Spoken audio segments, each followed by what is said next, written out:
Hi guys, welcome back to my YouTube channel.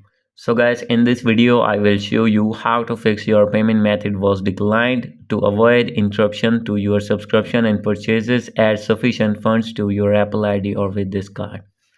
So guys, when you try to purchase anything or when you try to add any debit or credit card in your Apple ID in your iPhone or iPad and you will see that your payment method was declined, I'll help you how can you fix this problem and how can you update your payment method.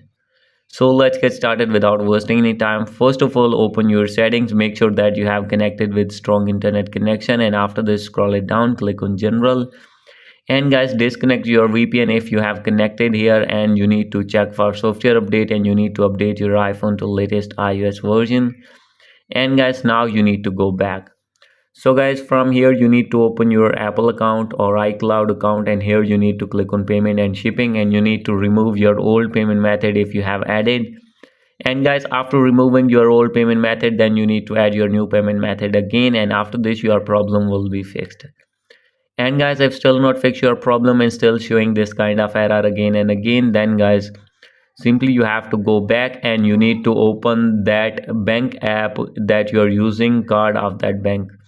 So guys, simply you have to open your bank app and you need to turn on online transaction or international transaction on your debit or credit card through your bank app, and after this you can easily add your debit or credit card and you can easily do purchases on your iPhone.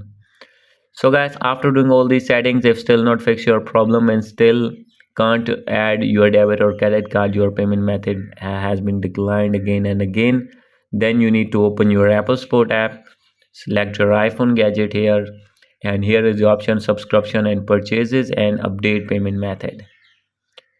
And guys, now you need to scroll it down and here is the option of call. Click on it and you need to call at these numbers and you have to tell your problem, and they will review your problem and they will fix your problem.